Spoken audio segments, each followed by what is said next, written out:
Bonjour, c'est Ludovic Leclerc, votre analyste pour Belgian Investor, et voici la mise à jour en vidéo de mon analyse sur le pétrole Brent. Alors, cette semaine a été un peu chahutée. Le scénario envisagé la semaine dernière était un retour sur le bas d'un canal haussier avant de pouvoir poursuivre pour rejoindre l'objectif terminal de cette impulsion qui se situerait vers 131 $. Alors, cette semaine, lundi, mardi, on a eu un petit décrochage où on avait enfoncé le premier canal initial pour revenir ici sur les 121 $. Ensuite, mercredi, un petit retour sur le haut du canal haussier, sur le bas du canal haussier, pardon, que j'avais identifié comme un potentiel pullback avant une poursuite de la consolidation. Mais il n'en fut rien. En effet, jeudi, on a fait une très très belle séance haussière. On a franchi les 125,45 qui étaient en résistance et on a rejoint en cours de séance le haut du canal haussier et le premier objectif, la résistance hebdomadaire à 127,85. Ensuite, vendredi, on se retrouve dans une consolidation qui rejoint ici un bas de canal, donc nouveau canal haussier, encore un peu plus élargi que la semaine précédente. J'ai laissé la ligne en pointillé qui est l'ancien canal haussier et on se retrouve dans ce nouveau canal haussier un peu plus élargi. Alors, bien voilà, le premier objectif a été fait et on consolide légèrement, ce qui est toujours normal. Voyons un peu nos indicateurs. Le MACD, on a eu droit ici à un non-croisement haussier, mais on n'a pas eu vraiment d'accélération derrière pour l'instant. Enfin, si on a eu la grosse accélération de jeudi, vous me direz. Ici, on reste toujours au-dessus de signal MACD, mais signal qui commence un peu à incliner sa progression. On n'est pas en phase de retournement, on est plutôt en phase de consolidation latérale sur le MACD. Le RSI qui montre la force du cours par rapport à lui-même, on voit que la force de l'impulsion est vraiment en train de faiblir. On redescend vers la zone des 60, l'essentiel étant de pouvoir rester dans cette zone 60-80.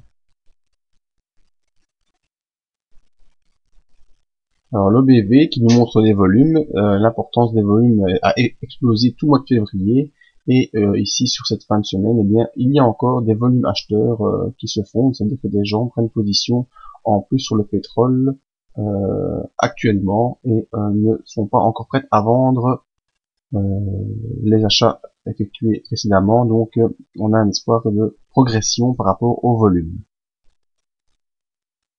Et le stochastique qui montre les impulsions court terme et les impulsions court terme, le stochastique est sous son signal, il est baissier, en dessous des 80. Il temporise un peu la fin de semaine grâce à la baisse séance de jeudi, mais on est toujours en configuration baissière sur le stochastique qui pourrait poursuivre vers une consolidation plus importante.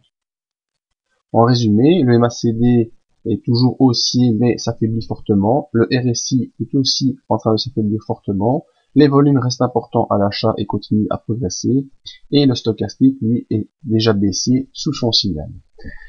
Donc les perspectives à avoir pour la semaine prochaine. Eh bien, au vu des indicateurs et surtout au fait que l'objectif 1 a été réalisé, je pense qu'on pourrait avoir une consolidation plus importante sur les cours du pétrole.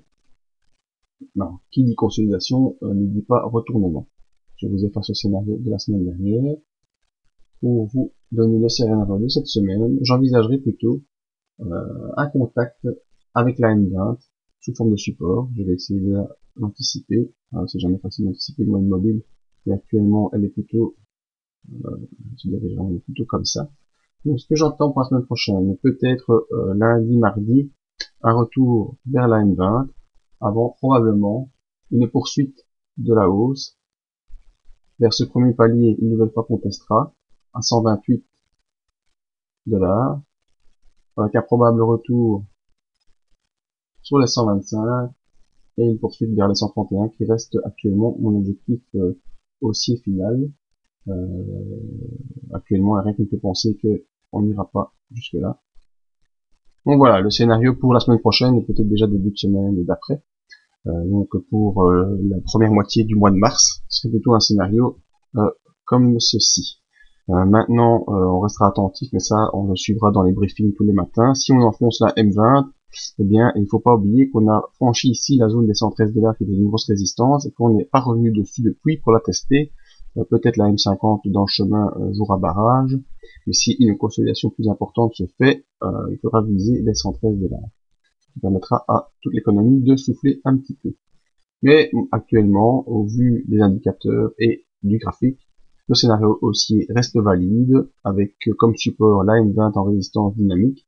Premier objectif, retour rapide sur les 127, et ensuite, après une probable consolidation, atteindre l'objectif terminal vers les 131 $, et je miserais bien ça pour la mi-mars. Bon voilà, c'était mon avis sur le pétrole Brent. Vous pouvez rejoindre sur le site pour avoir d'autres avis sur l'indice matières premières, venir visiter notre petite zone d'aide à l'investissement, voir ce que ça peut vous apporter.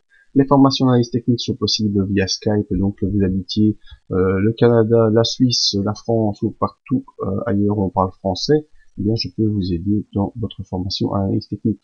La prochaine conférence que je donnerai sera le 27 mars 2012 à la salle boursière de Charleroi, et ça c'est en Belgique. Merci à tous de votre attention.